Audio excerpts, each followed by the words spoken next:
Olá pessoal, vamos para mais um vídeo de meditação na Palavra de Deus, a Bíblia aberta para o conhecimento.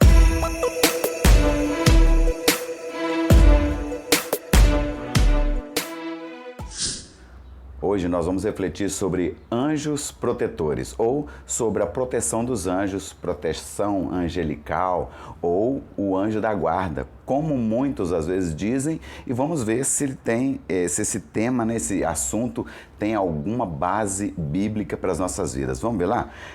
O texto que nós vamos ver hoje, a Bíblia, quando nós abrimos, nós vamos ver no Salmo 91, versículo 11. Porque aos seus anjos dará ordem a teu respeito, para te guardarem em todos os teus caminhos. Olha que legal, hein? Vocês viram o texto aqui, não me viram aqui. Estamos fazendo um trabalho ninja, né? Estamos aprendendo, pegamos algumas orientações também. Mas olha só, aqui falando agora desse texto e falando sobre esta ordem que Deus dá, que de repente, olha só para você ver, Deus dará ordem aos teus anjos ao teu respeito, para te guardar em todos os teus caminhos, todo o caminho que você estiver andando, contanto que, claro, nós estejamos cumprindo aquilo que está lá escrito no primeiro versículo desse Salmo 91, né? Aquele que habita no esconderijo do Altíssimo, à sombra do Onipotente descansará. Então é importante que nós estejamos com Cristo, né? Estejamos totalmente ligados ao Senhor. E esses anjos, eles são poderosos? Eles têm poder para quê, afinal de contas? Tem muitos textos bíblicos que tratam a respeito disso. Mas o texto que nós vamos pegar está lá em Isaías, capítulo 37, versículo 36. Olha o que diz lá.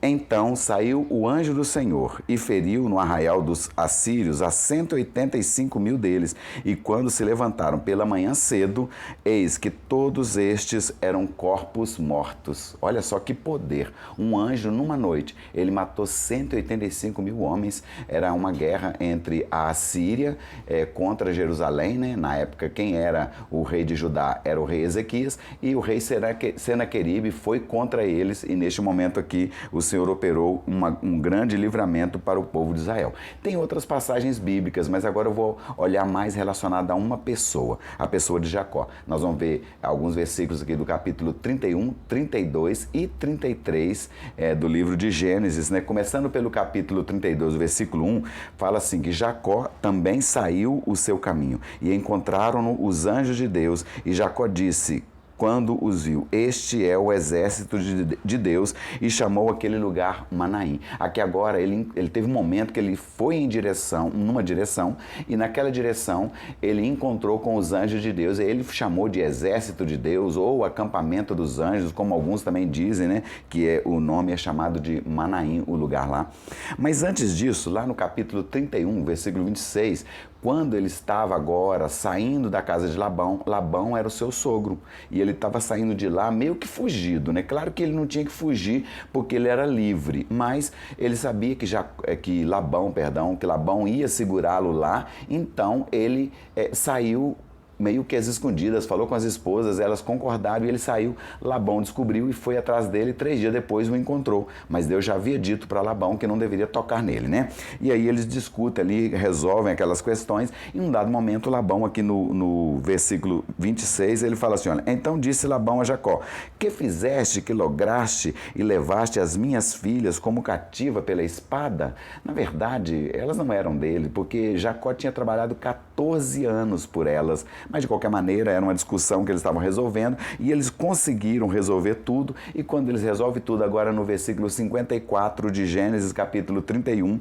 aí Jacó ofereceu um sacrifício na montanha e convidou os seus irmãos para comer pão, e comeram pão e passaram a noite na montanha. Então aqui agora, depois de tudo resolvido, essa questão tinha que ser resolvida, sabia? As questões na vida da gente têm que ser resolvidas. Aqui Deus estava dando oportunidade a Jacó de resolver uma questão com o sogro dele, que não estava bem resolvida. E aqui, depois de tudo resolvido, ele oferece sacrifício e depois ele sai. E aí ele vai de encontro lá no capítulo 32 aos anjos. Os anjos também encontraram com ele, e ali, claro, aquele momento ali é um momento onde ele consegue ver os anjos. Mas os anjos não estavam com ele antes? Não estavam com ele depois? Eu entendo que sim. Mas havia outro problema muito sério de Jacó que tinha que ser resolvido. Um problema mais antigo ainda, de 20 anos atrás, quando ele saiu da sua casa. Quando ele saiu da sua casa, o seu irmão Esaú havia jurado ele de morte. E ele estava indo de volta para sua casa. E é claro que Esaú ficou sabendo. O que acontece? Agora nós vamos ver em Gênesis 33, versículo 1, quando é narrado da seguinte forma, né? E levantou Jacó os seus olhos e olhou, e eis que vinha Esaú e 400 homens com ele. Meu Deus! Para que Esaú estava vindo com 400 homens? E olha, eles estavam armados à espada. Então ele estava vindo contra Jacó e sua esposa, suas duas esposas e filhos e concubinas. Estava vindo para poder cumprimentá-lo? Não, ele estava vindo para cumprir a promessa que ele tinha feito. Ele ia matar Jacó. Mas é claro que os anjos de Deus estavam com Jacó e havia proteção divina para Jacó. E é claro que Deus deu sabedoria a ele, e ele usou de estratégia, foi mandando presentes durante o caminho até a chegada de Esaú até ele. E quando Esaú chega até ele, sabe o que acontece? Os dois se abraçam, se beijam, choram, e ali há liberação de perdão, derramamento de amor, e houve ali aquele concerto tão necessário. Tão necessário para quê? Para que a vida de Jacó pudesse progredir. A nossa vida não progride quando nós estamos vivendo uma vida toda enrolada, toda bagunçada, cheia de inimizades.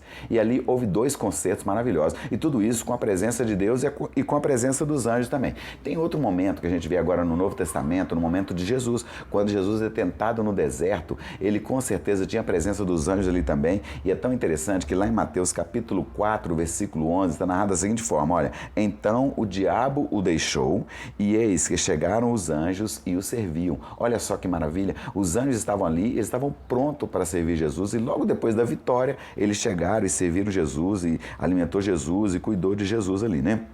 Então os anjos, eles sempre foi proteção para a humanidade, sim, e continua sendo até hoje. Tem outro texto também que nós vamos avaliar aqui rapidinho, lá agora com Eliseu, lá no Velho Testamento, lá em 2 Reis capítulo 6, versículo 15, aconteceu um episódio que Eliseu ia ser atacado. Eliseu estava revelando tudo o que o rei fazia, o que o inimigo dele, né, fazia para se levantar contra o povo de Israel, e o rei ficou sabendo disso, falou assim: vamos lá pegar esse moço então. E aí quando eles estavam indo para lá, aí é narrado, né, no segundo livro de Reis, capítulo 6, versículo 15, e fala assim, olha: e o servo do homem de Deus se levantou muito cedo e saiu, e eis que um exército tinha chegado à cidade com cavalos e carros. Então o seu servo disse: ai, meu senhor, que faremos? Quer dizer que agora o servo de Eliseu, desesperado, falou assim: olha, nós vamos ser atacados, o que nós faremos? E aí, né, no versículo 16, o profeta Eliseu, ele dá a resposta, né? Não temas, porque mais são os que estão conosco do que os que estão com eles. Olha só que maravilha. Aqui ele tinha uma visão celestial. De repente, eu não sei se ele já estava vendo os anjos, mas com certeza ele sabia que os anjos estavam com ele. E aí, no versículo 17, ele faz uma oração. Diz assim o texto, né? E orou Eliseu e disse: Senhor, peço-te que lhe abra os olhos para que veja. E o Senhor abriu os olhos do moço e viu, e eis que o monte estava cheio de cavalos e carros de fogo em redor de Eliseu. Quer dizer, aqui agora, os olhos do moço, que era o ajudante de Eliseu, tiveram os olhos abertos, ele teve os olhos abertos, né? E ele conseguiu ver aquela multidão de anjos, carros de fogo, tudo ao redor de Eliseu, ao redor daquela montanha, protegendo eles, porque maior é os que estão conosco do que os que estão com os nossos inimigos. E nós podemos nos sentir seguros. E para nós fecharmos agora, Deus, ele dá ordem aos anjos e eles nos servem, como nós vimos no capítulo 11, no capítulo 91, do versículo 11 de Salmos. Também aqui em Apocalipse, capítulo 19, versículo 10, tem uma declaração do próprio anjo, que dá uma clareza para nós quando João vai adorá-lo, né? Diz o texto assim, olha: e eu lancei-me aos seus pés para o adorar, mas ele disse-me: olha, não faças tal, sou teu conservo e de teus irmãos que têm o testemunho de Jesus. Quem são os irmãos de João aqui nesse caso? Eu, por exemplo, você que vê agora esse vídeo, né? Então ele fala isso, olha, não faças tal, sou teu conservo e de teus irmãos que têm o testemunho de Jesus. Adora a Deus, porque o testemunho de Jesus é o espírito da profecia.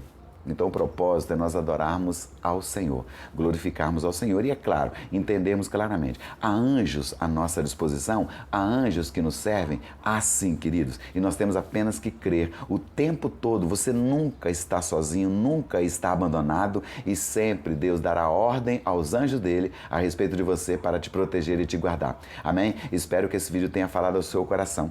Tá? Espero que essa mensagem tenha trazido algo novo para a sua vida e tenha agregado conhecimento, porque o propósito da Bíblia aberta é sempre adquirirmos conhecimento. Que Deus te abençoe. E se você gostou, deixe o seu like. Se você não é inscrito ainda, se inscreva no canal. E se já foi inscrito, acione o sininho para que você possa receber sempre as nossas mensagens. Vamos estar gravando agora 2 mensagens por semana, uma na segunda e outra na quinta, tá bom? Até o próximo vídeo, se Deus quiser.